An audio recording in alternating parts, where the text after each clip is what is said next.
Pretty good. Had an exploring weekend, and now it's back to the grind. No grind. It's all good. We chose this. It's a good grind, right? It's grinding wheat to make pastries. Sure. I'm partial to scones myself, but no, I'm in with it. Scones too. Yeah. Either, both, all. How about you? I'm doing okay. Bit of a long weekend. A lot of work done. And yeah, just I don't know. I found balance this weekend, and it was really strange, really odd to me. Oh. Yeah, it wasn't for very long. Don't misunderstand me. wasn't a very long balance, but it happened. So is that hitting the midpoint as you're shifting from one extreme to the other? Yeah, pretty much. Yeah. And that was it. I'm just like, I'm crying. I'm happy. It's that middle ground where everything just kind of gets peaceful. That's the balance that I found. It was about 11 minutes, but it was good. Hey, take what you can get. I'll take what I can get every time. Indeed. Good morning, Becca, David, Bassam. How is everybody this morning? Howdy. I'm also grinding. I might be grinding my teeth, but I'm also back on the grind today. So I'll join your grinding club. Okay. If you happen to make any good teeth flour, I'm sure Olga has a recipe for something we can make out of that. We'll make it into scones just for Matt, and we'll send him one. Nice. Molar scones. Love it. Love it. It's a new thing. Hey, Coach, how are you this morning? I'm well. Thank you for asking. Glad to hear it. How was your weekend? It's kids, and kids. We had Bug Fest at the zoo, so that was interesting. Did you guys eat any bugs? I couldn't talk them into it. They were anti-eating of bugs, but other than that, it was fun. I almost got my kids to do it one year, and then they chickened out at the last minute. I was trying to tell them how in Korea you would walk around with just cups of crickets and eat them. And they don't believe me, but I have pictures to prove it. I mean, I don't blame them. They'd be like, right, our dad trying to get us to do something gross for his personal amusement. Can't have that. Now, Bassam, Kat, good morning. How are you all? Good morning. Full house today. How's everyone doing? I'm doing fine, thanks, Nicole. I'm glad to hear it. Kat, how about you? How was your weekend? I'm good. I was doing like back end work all weekend, so I'm excited to be out from under all the spreadsheets. Yes, the freedom. The freedom is real. Speaking of freedom, I spent the weekend helping my daughter move out. She was living alone for a long time, but she moved back in with us for the past year. So she moved out this weekend. So we're back to being empty nesters. So happy about that. Isn't it funny how, there's a time where you're like, oh, we never see them. It's so sad. And then you're like, oh, it's actually kind of nice not to have anybody else to worry about. Exactly. Exactly. All right. Well, we've got lots of friends with us this morning. I see Michelle and Bobby, Dawn, Wynn, Erica, Peter, Lisa, and Angela. So glad to have everybody with us today. Grateful to have you joining us for another Monday Mindset. Let me go ahead and get us started this morning by saying, welcome to Morning Walk and Art Talk with the Artist Forge, where we learn to think like artists. My name is Nicole York. I will be your host today, joined by your amazing co-hosts, Matt Stagliano, Becca Bjorky, David Parrish, Bassam Sabah, and Kat Ford Coates. So glad to have you with us. Hope you had an amazing weekend and you're ready to think a little bit about your mindset today. Monday Mindset is becoming quickly one of my favorite days of the week, just because it really gives us a chance to reflect a little bit on not only what it is like to be an artist, but what it's like to think like an artist and feel like an artist, and all the kind of emotions and the psychology that is strangely involved in this whole process. And I was thinking over the weekend, I had a couple of observations that made thinking about how we view validation as artists and the interesting dynamic between often what we say or what popularly gets said, things like, well, if nobody ever saw my art, I would still make it. And the truth sometimes in the feelings that we are seeking as artists.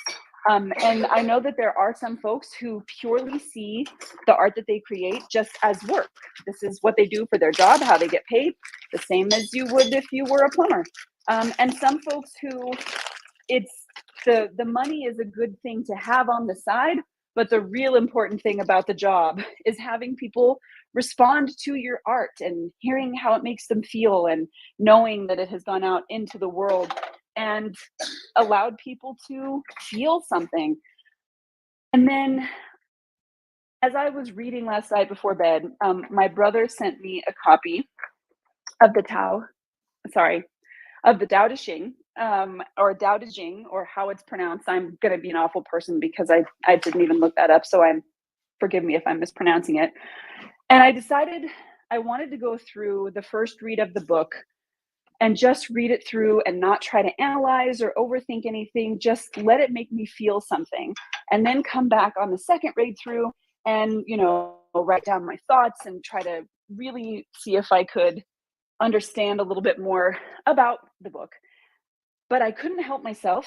I got to the 12th, and I'm not sure if I want to call it a proverb or a saying, since this is my first real deep experience with the work. I don't even properly know what to call it. However, it really made me think. And so I'm going to read the quotation and then kind of tell you what my thought process was, and then ask to see what we think as artists about how this is tied to validation and the feelings that we get with validation.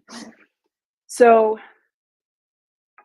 it says, color blinds the eye, sounds deafen the ear, flavors numb the taste, thoughts weaken the mind, desire withers the heart. The master observes the world, but trusts in his inner vision. His heart is open as the sky. He allows things to come and go. His heart is open as the sky. So that was the first thing I read and was like, oh, okay. That feeling that I chase very often, that desire of looking for that feeling, that validation, that feeling of I did good, somebody liked it. Maybe the more I chase that feeling and the more I'm trying to hold on to it, instead of just allowing it to appear as it will and being grateful that it shows up, maybe that is part of what causes those feelings of burnout, because I'm grabbing something that wasn't meant to be held on to. But then the other thing is number 9, which is fill your bowl to the brim and it will spill. Keep sharpening your knife and it will blunt. Chase after money and security and your heart will never unclench. Care about people's approval and you will be their prisoner. Do your work, then step back. The only path to serenity. The part that really stuck with me was chase after money and security, and your heart will never unclench. Care about people's approval, and you will be their prisoner. And that really just stuck in there. And I'm curious, as artists and as people who, of course, we are chasing money and security in a way, right? We need to feed ourselves for the long term. But we also are often chasing approval, at least a little bit. We want people to love the work. We want to feel like the effort has been worthwhile and like somebody enjoyed their experience enough to buy the work and to continue to engage with it, whether that is, the articles we write or the novels we write or the photographs we take or the paintings we paint, whatever it is. If people are not enjoying it, at least in my case, it feels like it would have been a much better idea to do something else then and just keep that making of art for myself. But the other part, this idea of becoming someone's prisoner when you're seeking their validation, how you feel about their approval and how you feel about yourself is entirely dependent upon whether or not they're willing to give you the response you need to feel like something is worthwhile.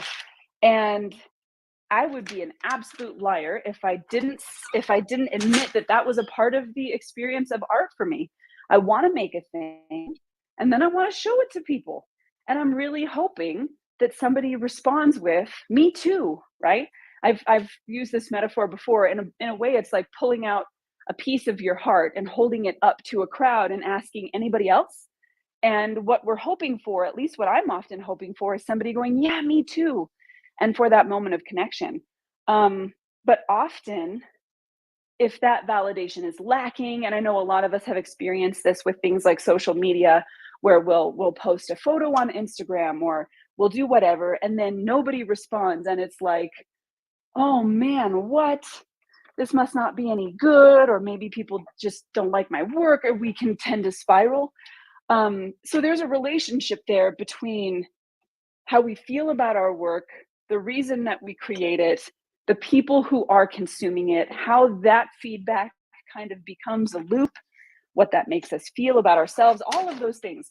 So the question that I want to ask the moderators and the audience this morning is, what are your thoughts on the relationship of making art and validation?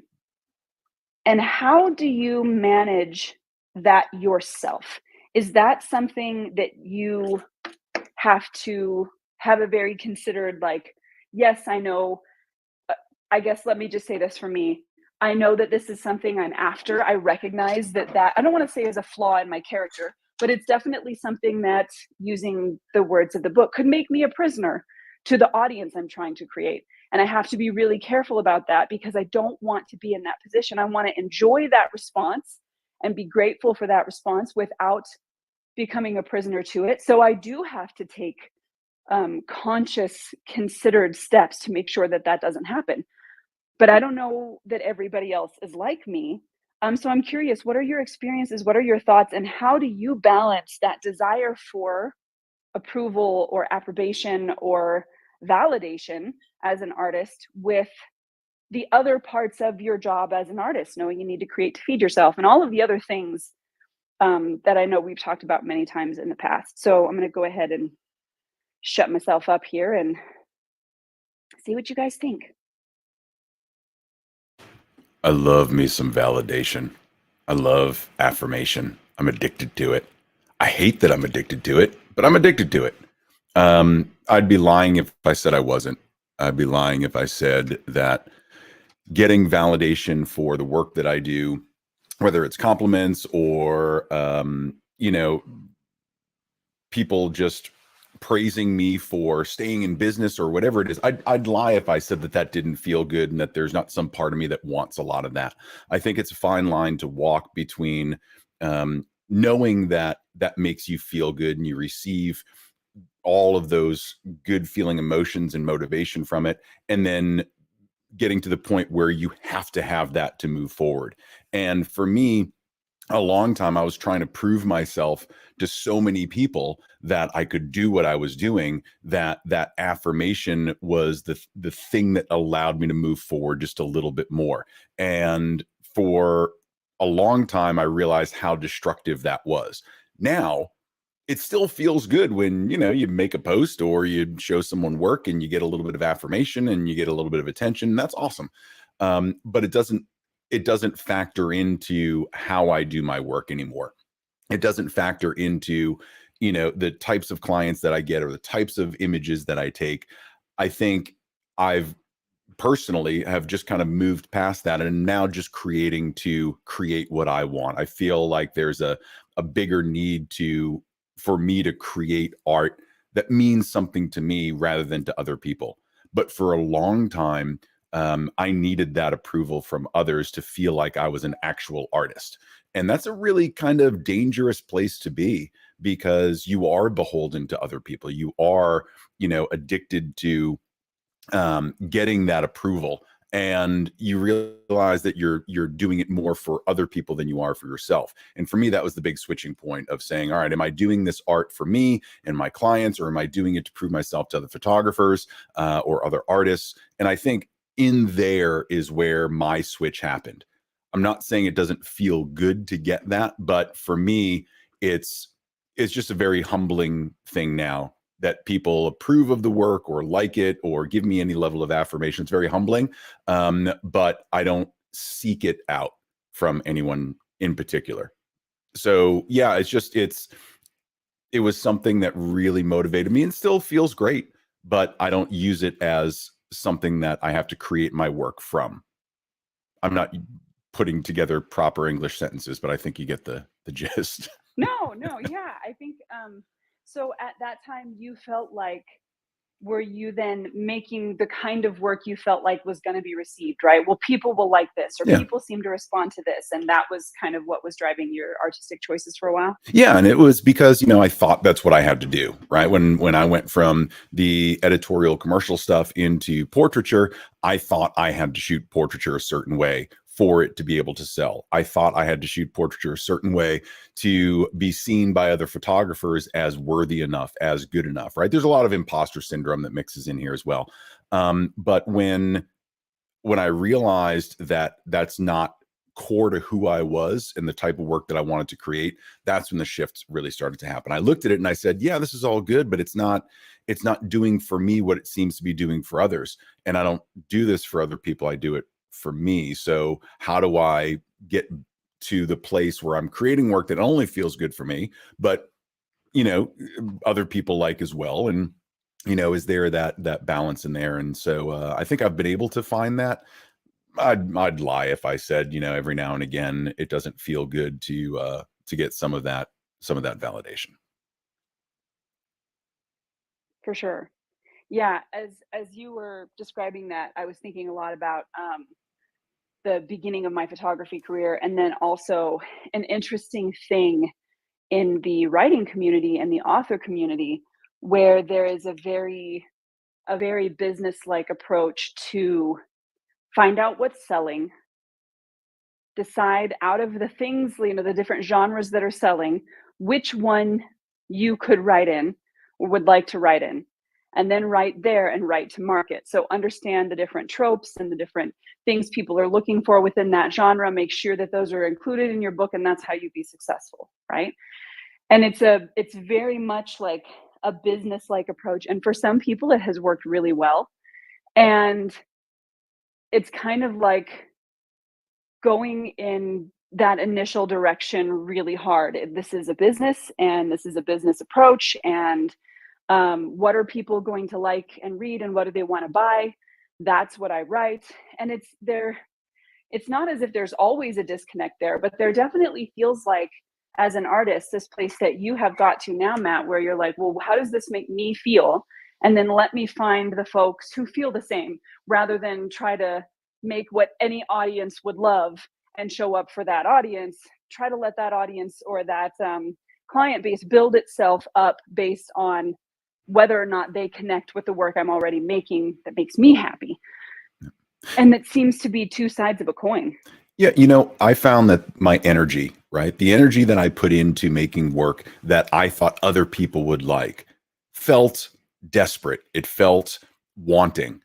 When I was able to shift the energy into creating what I liked, everything came through that. People still liked the work, but I was also satisfied and I felt very true to myself in that creation. So I think, you know, for me, it was a big energy shift from creating for other people and then creating for myself. The validation still comes. It might be from some different people, but it feels more whole and true to me. And I receive it in a different way than just out of the need to be approved, right? Which was very much a childhood need for acceptance. Please pay attention to me, give me love, sort of thing. And I feel like I've finally moved past a lot of that. And I'm like, man, love me or hate me, I'm going to still create this stuff anyway.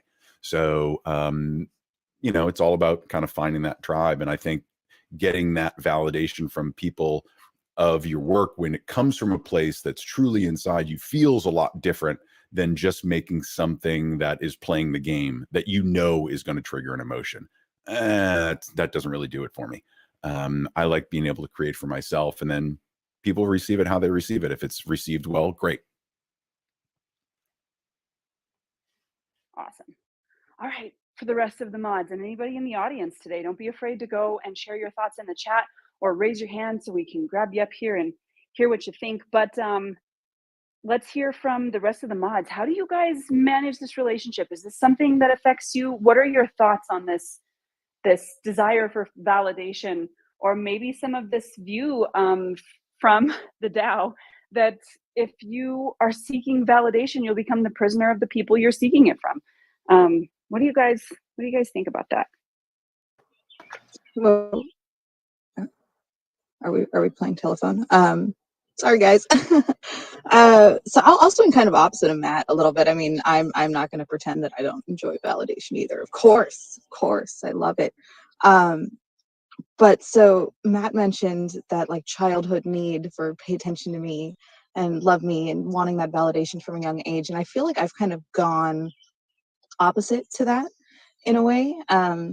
If you guys haven't noticed, I'm a bit of an odd duck sometimes, and I always have been. And I think as a kid, I actually cared a lot less about that validation. And I mean, I was an odd young person. I wasn't popular. I had small groups of friends, and even still as an adult. And I was just so comfortable because that was my social experience around my peers, being a little bit different, having different interests, and that was all, in its own right, validated by my parents. That it was okay to be interested in things that were different, to not be always accepted or, embraced by my peer group at all times because I was interested in different things, that I wasn't in pursuit of that general sort of validation. And I was very comfortable with that and being maybe even a bit self-absorbed, but realizing that the world was so much bigger than the little bubbles that we exist in at any one time. And there were going to be other people out there who forged their own paths or, found their own interests or made their own things. And they eventually found the circles and the niches that worked for them. And I really, really embraced that at a very young age. And I still do. And I kind of similar again to what Matt said, and like finding those people now, or, going out and doing your own thing, making the art, making the whatever that you like, and then finding the validation where it appears instead of chasing it intentionally. And now as an adult, I feel like because my business is reliant on that validation from my clients, I do have to seek it with intent. I do have to work in the need for validation with purpose, because if people aren't enjoying the work, then I'm not going to get work and I'm not going to earn a living, which is an unfortunate reality. But I'm still, I don't know, I still am okay just doing the things and knowing that someone out there will like them. And it's just a matter of that person either finding me or me finding that person. Because again, the world is so incredibly large. Like how absolutely tiny and insignificant are our little personal problems in the grand scheme of things, but then also how beautiful is it that there are those other little specks out there in our human world that have those same feelings, those same things that touch them, and we can find each other in some capacity. So I don't know, it's this balance between enjoying the validation for me, but also not actively seeking it because I know that it will exist whether or not I go and try to find it. I love that you mentioned seeking the validation intentionally to make sure that you're kind of serving your client. And what does that look like? Is that kind of similar to what I mentioned earlier about the way that artists are looking at what's marketable and how do I create and serve this to that person so that they enjoy it? Or is there another kind of set of steps that you go through to look for that validation in a purposeful way so that you're serving people? I mean, yes. Yeah. I mean, there has to be a kind of almost like psychological research element to it. Like, what do people like? Why do they like these things?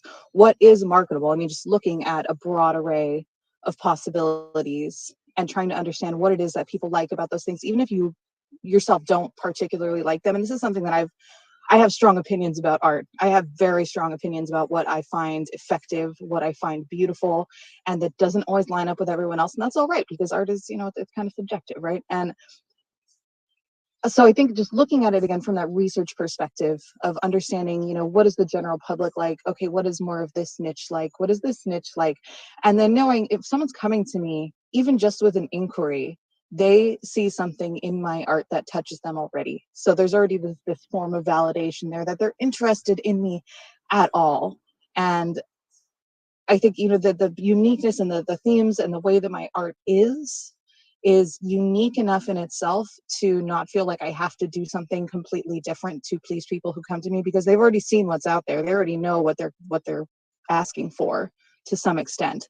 So then taking that small little taste of that validation in their inquiry and then being able to apply both my own unique touch, but also to then try to take that broader perspective of what are things that might appeal to them, even ask them, what is it that you like? I want to know about the stories you like. I want to know about the art that you like. I want to know what inspires you. And then taking that in to create something that fulfills that purpose for them. Right. So then, excuse me, it's not how do I disappear within this genre? It's how do I take this thing and put my stamp on it so that they're still getting what they need and yet it's also mine. Absolutely. Absolutely. And if they want something else that isn't going to be from me, then that's not the work relationship we need to have. And I would love to point them to someone who will give them what they need. So I think, being clear about what your vision is, and what their vision is really helpful for me. Just so we know that the end product is going to be great and validating for all parties involved, and they're going to be happy with it, which is going to give me that wonderful validated ego boost, and in turn it's going to allow me to feel good about creating something unique. Nice. And I like that in a way we've kind of touched on that business side of things, and I'm sure probably most of us have heard that quote, that artists don't or professionals don't wait for inspiration, they just get up and get to work. I've mangled it, but that's the kind of general feel of it, is that you can't always just wait. When there's a deadline, something needs to be turned in and you need to do the work, and so you get up and you do it. And in a real way, I think when we're doing art for a living, that can kind of also become a mindset shift that we have to have. And of course, we're still looking for the validation of the person who's paying our bills, but at the same time, it seems like having a practical approach to that would also be super helpful to do exactly what I was reading from in that quote from the Tao, which is to do the work and then to step away, which we've talked often about divorcing ourselves from our work a little bit, so that we don't have these deep emotional reactions to how people respond to the work, so that we can just do the work and in a way become the task and then let the results be what they may. But of course we need good results if we want to make money, so that's kind of an interesting fence to stand on. So But from practicalities, so I think it kind of makes sense to almost have formulas that you can fall back on when you aren't in the grips of the muses at all times, and know this certain kind of composition is going to work, these certain kind of color palettes are going to work, this certain even thematic material is going to work, and just having that background information to pull on, where that yes, okay, this is what the general public or general audience is going to enjoy most of the time. And then from that kind of formulaic base, then you can start taking that creative spin a little bit and not be totally prisoner to things that have already been done, but just kind of having a foundation to build upon, I think is a very easy way to kind of bridge that gap, if that makes sense. for sure. The rest of the mods, what do y'all think? Coach, I know you had yourself unmuted earlier. What are your opinions on this whole situation? Well, I mean, I think validation comes in multiple different forms and for multiple different reasons. And so it's a very broad term. Like Becca was saying, somebody purchasing your work is validation that we both require because we live in a capitalistic society, and also it feels good when somebody buys your work. But I think that there's also validation from, let's say, like a mentor. If you're actually going through a mentee process and you're having your work critiqued in a professional manner, that's also a validation, but it's very, very different than a like on Instagram, right? Because you're putting different credit into that validation that you're receiving. I also think that there is a lot of stuff that goes into validation as it relates to motivation specifically, which seems to be a line that we're kind of flirting with back and forth. But if we look at like Ryan and DC's work on the motivational continuum and self-determination theory, autonomy is a massive component of your ability to self-determine and or say self-motivated. And when we get into the quotes that you're talking about, we start seeing that, we're talking about other people's opinions becoming our prisoner. And I think that a lot of that, again, goes into this concept of autonomy. True motivation and true ability to self-determine is coming from a place of autonomy, not external motivation, but some kind of internal place. And while if you're chasing, okay, let me take a step back. It's sort of like if I want to get big in the gym, right? If I need a gym partner to be the person who motivates me to get there, then the second that external motivation is gone, also so is my ability to do work, right? Air quote. It's sort of like that. It does become a prisoner because it requires somebody else to give it to you versus it coming from an internal source where you could just get it at any point in time that you want.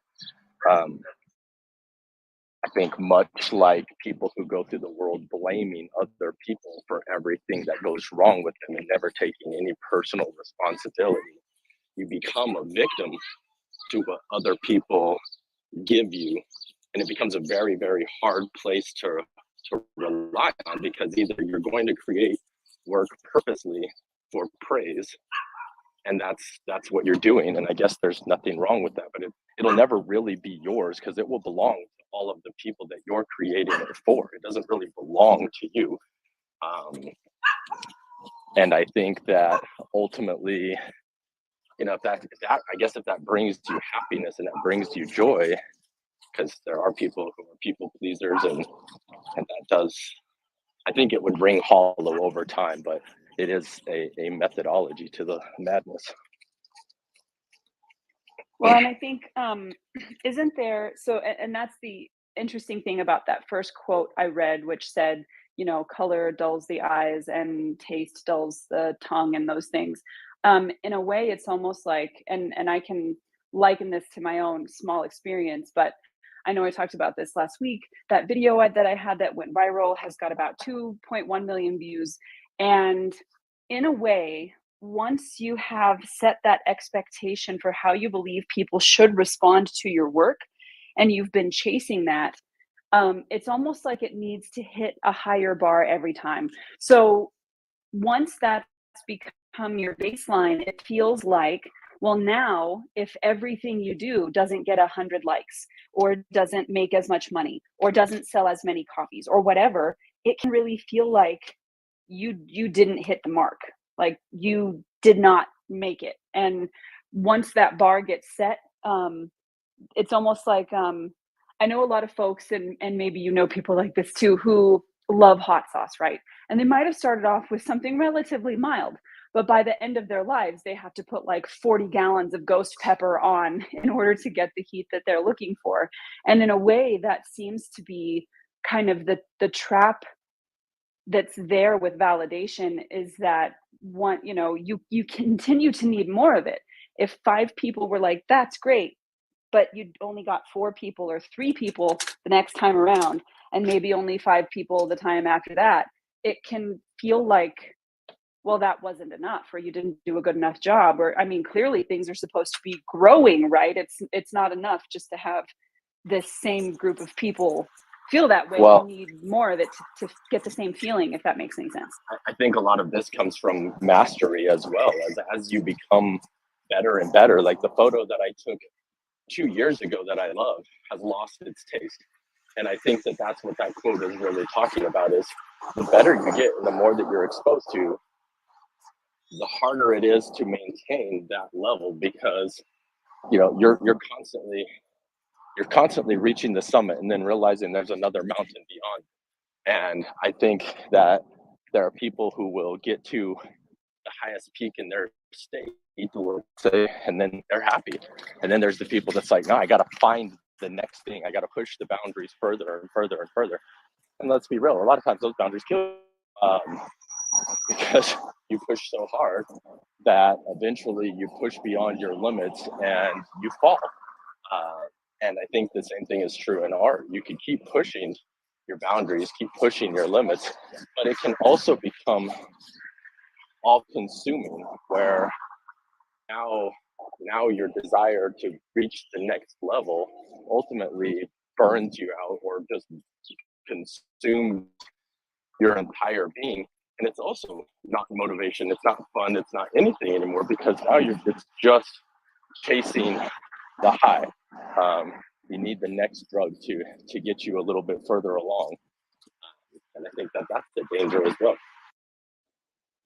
For sure. And I feel like this often happens with gear as well. And from the photography standpoint, I know a lot of photographers will be able to recognize this either in themselves or in people they know, but it's a constant, a new thing comes out and, oh, if I get this new thing, that's what's going to help take me to the next level. And you get the thing. And for a little while, you have that high of the small change in your work that either, a better dynamic range gives you, or faster shutter speed gives you, or whatever, a change in a lens that looks a new way. And we're like, oh, this is what I've been looking for. And then 15 photos down the road, it's not enough to satisfy anymore. And we need the next piece of gear or the next thing that's going to help replace that feeling. And definitely, I think the same is true there of the validation, even if that validation comes in terms of something we're looking for that's really specific. Like if that high is the ego boost because we do something that's unique, right? And if somebody were to compare our work to somebody else, all of a sudden we're like, well, that's not enough then. It has to be original. It has to be, whatever our individual thing is that we are searching for or like hungering after. And before long, it's, something so far off that people can't identify with it anymore because we're chasing that. I just completely lost the way to describe what I was feeling, but maybe you get the point. No, I mean, and again, that's where the quote's saying, right? Like, it's seeing colors and tasting taste, and that makes everything just be like, wow, this is the new sensation, this is the new experience. And then all of a sudden it's like, wow, okay.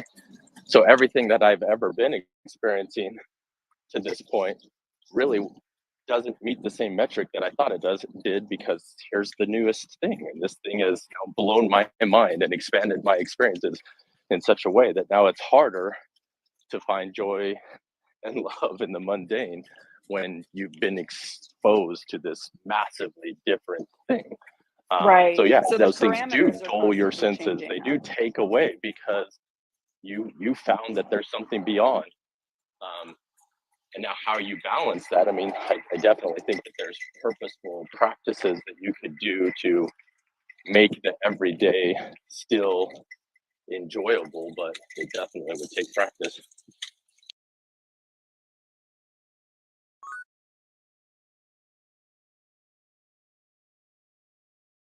Yeah, if anybody has any thoughts there, don't be afraid to respond. MJ saying in the comments, it 100% helps to have a mentor to fall back on the training and notes that you have built up with them. And that makes perfect sense, to be able to have somebody that you trust become, in a way, a guideline for you, so that you can look back at somebody with experience and they can help you, I guess, recenter yourself. So Bassam, Kat, super also interested in what you guys think about the entire conversation. lot of great stuff has been said already. I'm just personally, I'm just as much of a validation junkie as anyone else. I really don't believe we need to feel guilty about needing validation or even seeking validation. I think it's a basic psychological need, as many of you know, with Maslow's hierarchy of needs. I'm not going to go there. I'm not qualified to talk about it, but it is in our nature, right, to a different degree. And like everything else in life, it's about balance. It's about getting to that point where it's not a dependency and it's not self-destructive and doesn't impede your progress or your growth, right? So I totally agree with Becca's statement about deliberately seeking validation, and you know, when you have a specific intent and you use it positively in order to allow you to grow and allow you to move forward, right? Some of the you know, for me, what I appreciate most in terms of getting, you know, either feedback or validation or kudos or whatever it uh, is not necessarily the work itself, the art itself, or the photos themselves, the images, or what I did specifically with them. Although that's always welcome, and can't deny that I love it when I get good feedback. But what makes the difference for me is when others validate things like my intent, things like the why I do what I do, when they validate values that I believe in, that I bring to my work and I bring to my day to day. When they validate an approach that I take, or my way of being with them, and the impact and I have on people, it comes back to the why, right? So again, it's a balance, and it's you know, over time as you grow as an artist, you start by, you know, kind of the lower the lower level needs of, yes, people love my pictures, I got so many likes, I got people say, hey, it's a beautiful picture, it's a great picture. And then as you move forward, as you learn, as you grow, you know, the level of sophistication becomes higher, then validation kind of goes along with that. One thing that does kind of crop up once in a while, we'll talk about, you know, the balance and examples of, in a way, negatively seeking validation.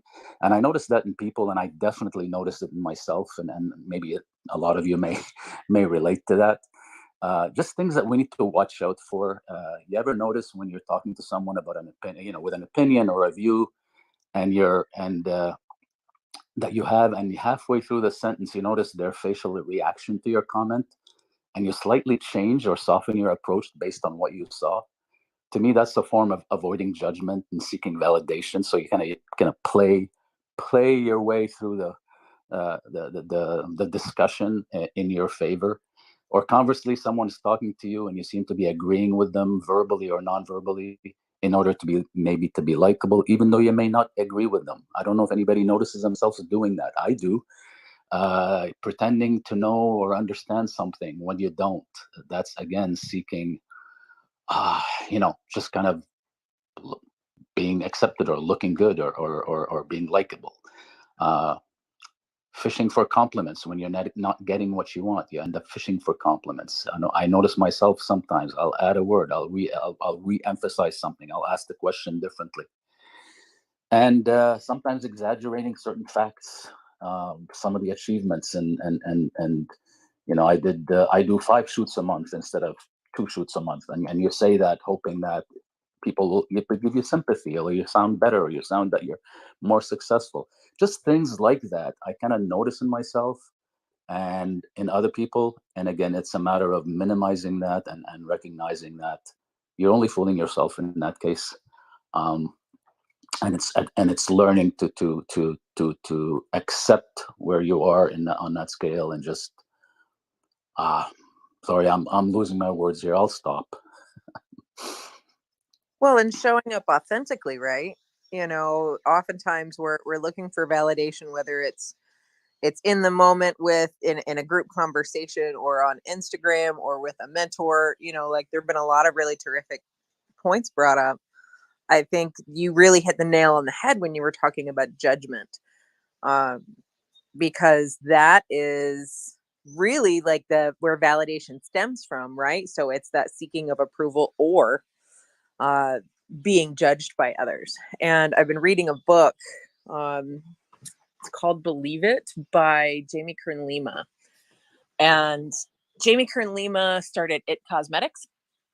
and she sold to L'Oreal for $1.2 billion, was the first female CEO in L'Oreal's history. Like, at first, like, I heard her speak and I got her book or whatever and was like, oh, okay, you know, cosmetics company. And then I started kind of digging in, and like, she's got a really interesting past.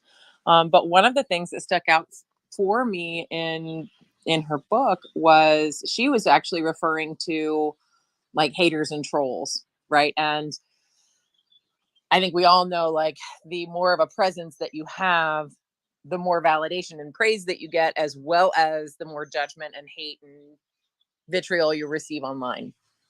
And her comment was really kind of, you know, like one off in a paragraph in a 300-page book, was, you know, don't value the opinions of people you wouldn't take advice from. So, like David was saying, you know, like, validation from a mentor can be very powerful and very useful because it is somebody that you would take advice from and guidance from and leadership from. But if it's in a space where you wouldn't, like, why would I even talk to that person, let alone take advice from them or hate?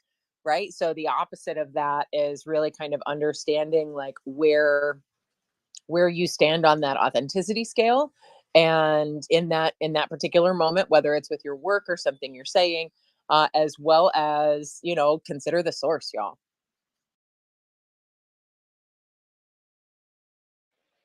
I think that's super interesting, and there's something in there as well. Um, how that, like, considering the source and using your judgment and how that relates to our self identity.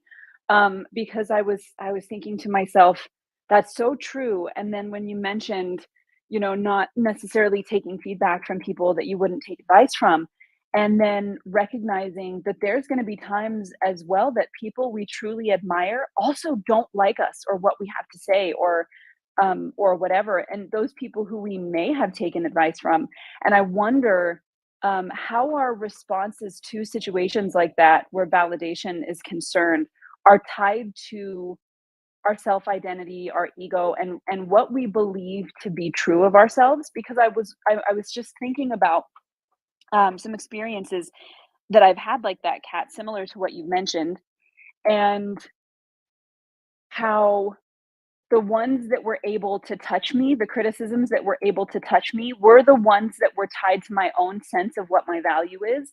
Whereas the criticisms that were tied to things that I don't, that where my heart's not there. So I know I've mentioned before, writing for F stoppers and some of the crazy comments that I would sometimes get. And one person in particular who said, says Nicole, the journalist, because she couldn't make it as a photographer. And they really must have thought they were going to get me with that one, but that couldn't touch me. And it wouldn't have touched me no matter who said it, because I know deep within myself that isn't something that could get me. You can't hurt me that way. Whereas if that would have, if it would have been in a different area, an area where I feel like my ego or my identity is seated, that would have touched me a whole lot more. So I wonder, you know, as you were talking about that, how our identity or who we believe ourselves to be or where we believe our value to come from, how that's tied into how we process that validation. Because I know, um, as Matt mentioned earlier, when we have that imposter syndrome, the validation it almost can't touch us because we believe we have tricked people into giving it to us. And then I think kind of the same is true maybe on the opposite side of that coin. So I wonder what you guys think of that. It's interesting that you brought up imposter syndrome. I was at a mastermind with a cohort that I've been involved with for the last few months, and we did like an in-person retreat and got together, and everybody's, you know, like going through the business plan and growth plan and, you know, all the logistical rah rah rah. And I look around the room and I'm surrounded by 6 different lawyers, a doctor, the business manager for the medical office, a lead gen CEO, as well as like other business coaches and things. And I'm sitting there and I was like, what the hell am I doing here? Right. I'm a photographer. I'm a creative. Like, immediately my resistance kicks in and is like, none of this is going to work for me. I'm a creative, like da da da da. And I felt that kind of well up, right? Like, who do I think I am? You know, all of those things. And it took me probably a couple hours to kind of work myself and out of it and reframe it. Like, look, I applied to be here. I paid to be here. My numbers are good enough to be here. And understanding that everybody else in the room, like, well, initially they might have been like, who is this person? You know, she's sitting here in ripped jeans, green hair. Like, why is she here? But really, like, they weren't focusing on me. They were focusing on their business, the whole purpose of being there. And I was able to validate myself to be in the room when I'm talking myself through like the application process and the numbers associated, and, you know, not to mention the money I paid to be there. But it's interesting how we can be our own validators when we know we need to show up in a moment to really move into that next version of who we are. And don't discount your ability to do that in that identity. You know, I can show up, you know, rock star, photographer, whatever, any given day of the week. But when I'm put in a room full of other like perceived real career choices, like there's still some heartbeat there that believes that that's true. And by being able to give myself that validation as a business owner and a CEO, like I was able to sort of move through in that identity space of it, right? And like, no, I have every right to be here. So yeah, just don't discount your own ability to reframe and validate for yourself. Ooh, I love that so much, Kat. And I think it tied directly into what Jean just said in the comments, which was, I suffer greatly from a need for validation. I've come in on the tail of this conversation. I don't like being so dependent on validation. And so what I would love to know, given that example, Kat, is how did you teach yourself to believe yourself? Because I think for many of us who have felt that imposter syndrome, it's like, okay, well, I can say that to myself, but I know that it's not true. It feels like flinging false words at yourself, right? And so, how did you teach yourself to believe you when to show up for yourself and remind yourself that, yeah, you do deserve to be there? Well, I mean, I guess I had to start with the concrete facts, right? Like, it didn't start with I don't deserve, well, it did start with I don't deserve to be here, but what evidence do I have in myself that I do, right? I do deserve to be here because, right? And I started kind of flipping back through my Rolodex of facts, like, okay, I applied and was accepted. And then, okay, well, to even be in the room, you have to be doing $250,000 or more. Okay, check that box.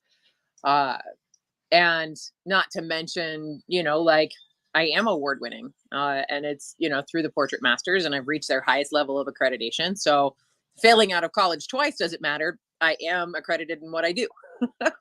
uh, you know, and sort of look at those as building blocks to feeling like I am validated and in a position to where this opportunity is valuable for me, right? Because I have to decide that it's valuable for me. Because if it's not valuable for me, why am I even worried about it in the first place? So when you have something on the line like that, right, it is valuable for me. What is the risk if I walk away? What is the risk if I stay?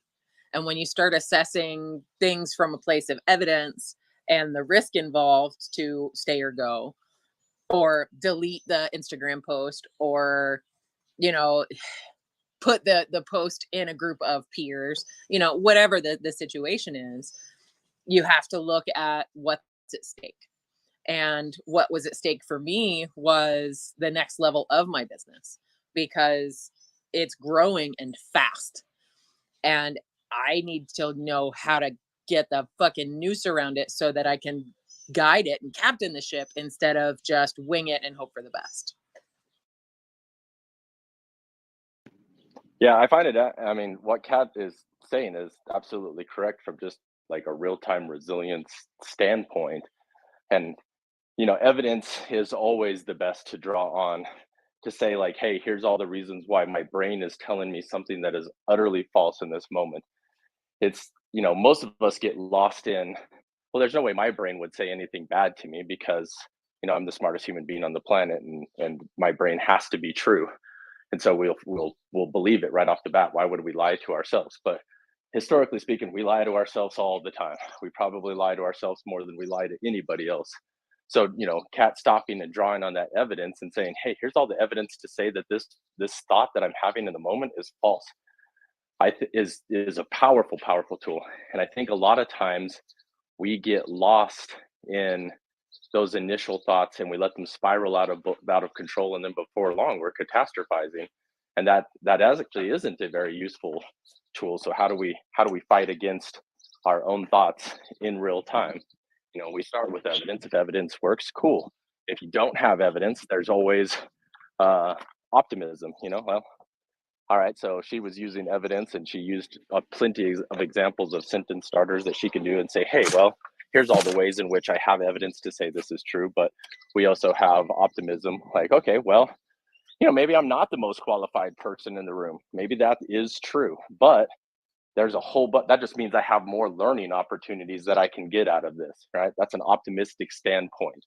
So if you didn't have all the evidence, or the evidence wasn't really ringing true with you, you can always default to optimism. If you can't default to optimism, you can always default to perspective, right? Well, this might be a thing, but I'm going to get this out of it. That's also a place where you could go to. So all of those are very, I'm not going to say easy because it's a skill set, but it's ways that you can learn to get beyond that place of, wrath and tears, that place of self-loathing, and move into something that's going to help you get something out of the experience you're currently in. And it's just generating self-talk. Again, evidence particularly is going to really smash those belief statements that you're making, those false belief statements you're making. But any one of those is going to help move you past that space and into a more productive, so you don't lose that opportunity. Well, and I think it's also important to note that just because the evidence, like you were saying with optimism, right? The evidence doesn't necessarily support that you should be in the proverbial room, right? But the opportunity that's available to you because of that access is important. And one of the statistics I read was with job applications, and it's the difference between men and women. Not to like totally change the trajectory of the conversation, but something that women suffer with is we're ingrained to believe that we have to be able to fulfill a position with 100% of the qualifications before we'll apply. And in job applications, men more often than not will apply with only 60% of the qualifications, because, of that optimism and that, access to continued learning, and to not discount ourselves as women by saying, well, I don't meet all of their qualifications, so I shouldn't apply in the first place.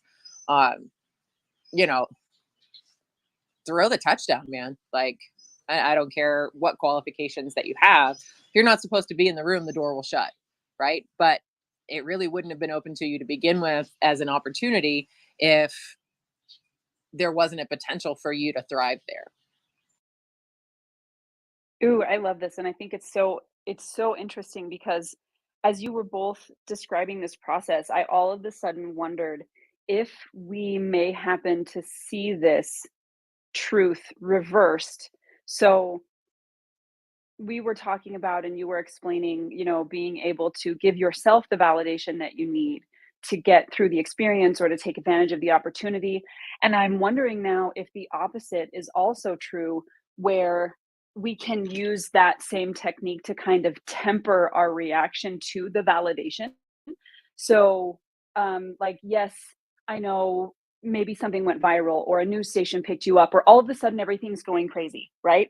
And that starts to become your baseline, or you're in danger of assuming that it needs to be like this always in order for things to be worthwhile or for you to continue or whatever it is.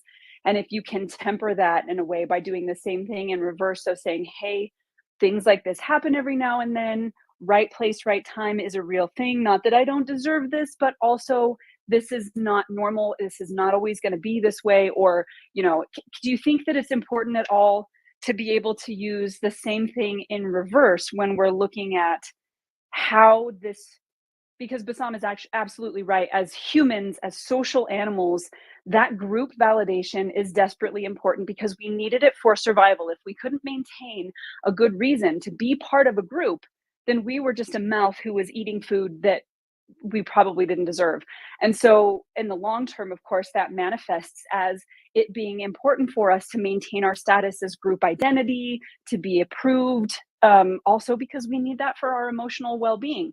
So to stop that from getting dangerous for us or getting to the point where that validation is driving the things that we do to an unhealthy level, do you think we can use that same technique in reverse to temper our response to validation or that need for validation? Well, remember, even in Maslow's, like your psychological needs get bumped eventually. Like the whole thing is you're moving up the pyramid. Beyond psychological needs from others becomes self-fulfillment needs and self-actualization. So it's sort of this path to nirvana, right? Once you realize that other people's validations and needs and everything isn't as important, you don't need them as much anymore because you learn that you can produce and be on your own. And they become less important. They become a lesser need. And I think that's what you have to remember. It's an arrow. It's an arrow going up, taking you a place. It's not. I always have to have. I mean, food and water you probably always have to have within needs, but you're moving beyond this place. You're going up the pyramid.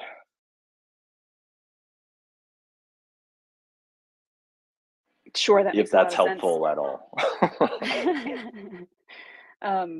Yeah, I mean, I think more the question is how do you get yourself there? Because when you can receive that validation, it is incredibly motivating. And I have found that the self-determination, while it might be higher up on the pyramid and while it might be more powerful, it is also more difficult to attain and maintain. And that other validation is so much easier to get and it feels so much better and it strokes the ego and the pride in ways that the I guess Lewis would probably say that the pride is a more dangerous motivation, and that at least vanity means that you feel like you still need other people's opinion, whereas pride means I now determine for myself, however you want to take that. But I found that that part is a little bit harder to get and maintain, whereas the validation feels a lot it feels a lot easier, and having other people agree with how great you are. um, I don't know, I guess maybe it doesn't require the same level of self-discipline to enjoy. I don't know if I'm making any sense.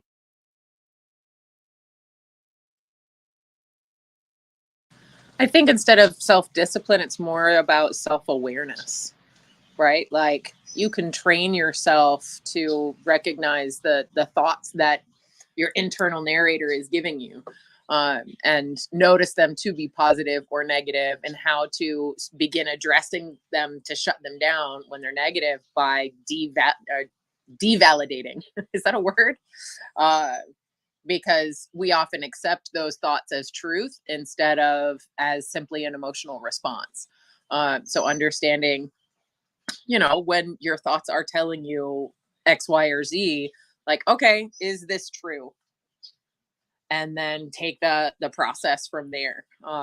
But when you aren't, when I first got into, the business of photography, I just sort of lived my life just kind of in the bar business and bouncing around from thing to thing.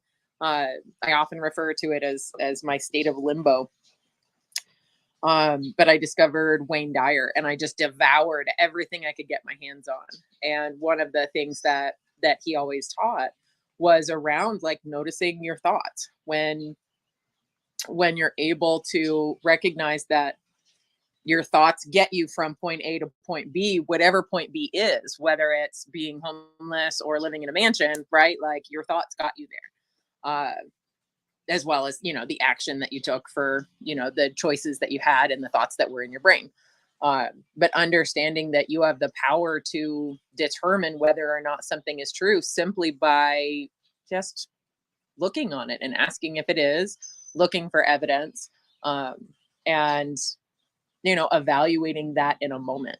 If I post something online and somebody comes in and they're just like, God, this is garbage, and I immediately like, what?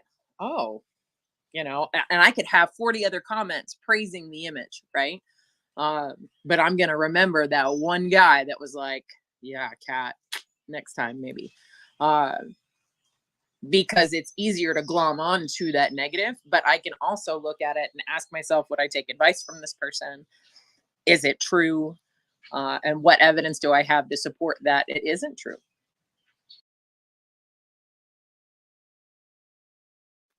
Yeah, I think you touched on exactly, excuse me, exactly what that question was coming from, which is, that technique that we use to deal with that negative feedback. Can we use that to temper that response that we have to the validation, right? To say, okay, a lot of people like this, and that's amazing, and I enjoy it, but also remember, to keep myself grounded, to be able to step away and step back and say, hey, this also isn't the whole of everything. This isn't the only purpose to making art. This isn't, just to keep ourselves from getting to that space where if it falters or if we lose that momentum or dry seasons happen or whatever it is, we're not completely crushed by the fact that that validation is no longer there.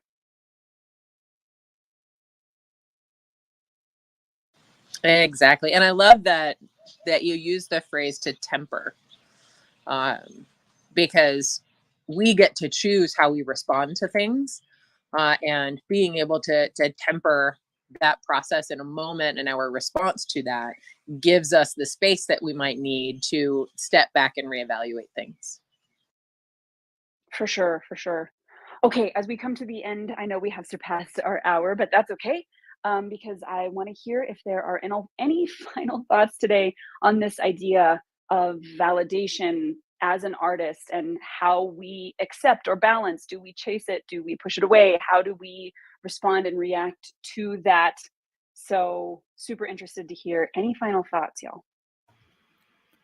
So one of the comments in the Facebook group, watching the simulcast here, Jason asks, if someone gets a lot of validation through praise, but that validation does not translate to sales for those seeking to make a living, it often feels inauthentic. I get a lot of praise and good feedback for my work, but I struggle getting those same people to pull out their checkbook.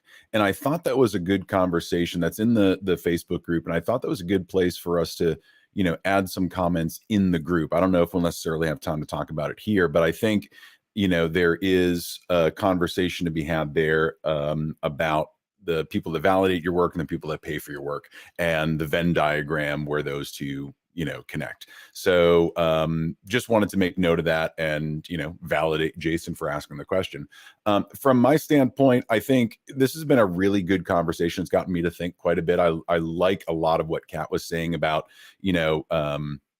being in the room and not needing the validation of others to be there. It's just checking your own facts and being like, yeah, I deserve to be here. And I think that applies to so many aspects of life, that you do deserve to be there. You don't necessarily need anybody's validation to exist or to produce good things. It's all dependent on how you feel about yourself.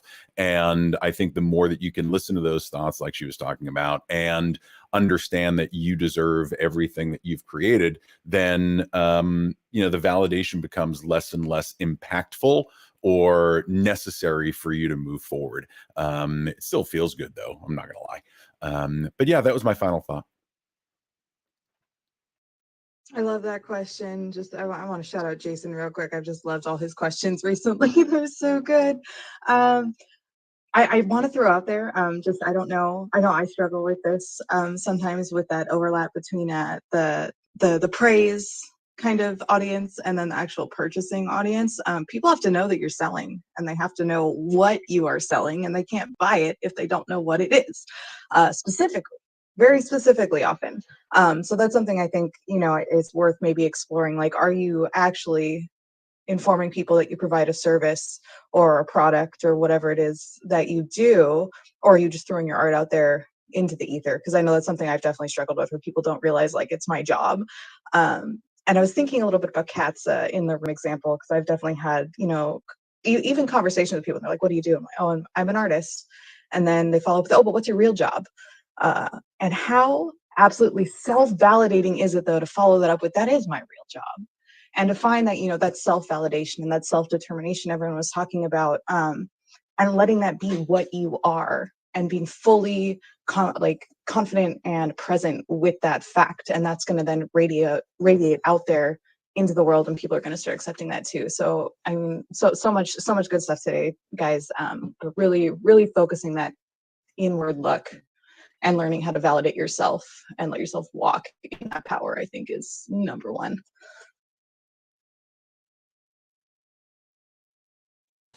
Becca drops the mic. I love it. Any other final thoughts, guys? All right. All righty. Sounds good. And yes, I think let's grab onto Jason's question, because I think that is absolutely worthwhile. And let's make that our practical discussion this Friday, because it is the practical outgrowth of today's conversation.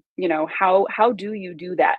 And I think Becca has already touched on a great place to begin, which is making sure that people understand that's what you're selling. It sometimes can be trickier than it sounds, because we live inside the process and we forget what it feels like to be outside the process. We forget that what's very clear to us is not always clear to everybody else. So I love looking at that as a conversation. So let's do that this Friday. Super grateful to everybody who was here and participated today, for all of the comments in the chat and in the Facebook group, for all the folks who are joining us as we simulcast, for Matt hosting the simulcast, which is amazing. Grateful to everybody for being here. Remember, this Thursday is the last live stream of the month, so it is your last chance to get your self-portraits in to the group. The Facebook group is pinned up above. You can head in there. The pinned post is the May challenge self-portrait post, and your self-portrait should go in the comments there. And then go and interact, like, heart, whatever the self-portraits that you feel connected to. Comment, let those folks know what you think. The top 5 that have the most likes, comments, hearts, etc., will be in the live stream. We will use our visual literacy skills to break those down, to try to figure out what the artistic techniques are that these artists are using to help us feel so much. And the one we feel the most connected to will then go on to be featured on the page and in the group as the banner image in our blog for the Artist Forge. And of course, get that live interview on the Generator podcast by the Artist Forge. Matt Stagliano is going to be doing that. We already have the first one getting ready with Nina, and it's fantastic. I can't wait for everybody to see and hear. So make sure that you do that. Go make an amazing self-portrait in some form. Share it in the group. Make sure that you do that. Yeah. And then, of course, this Friday, let's get together again at 7 a.m. Mountain Standard Time. That is 6 a.m. for the West Coast and 9 a.m. for the East Coast afternoon for our friends overseas. So we can have that discussion. Have a great one, everybody. Go make something amazing this week. And we'll see you all bright and early on Friday morning and hopefully Thursday night. Okay, bye, everybody.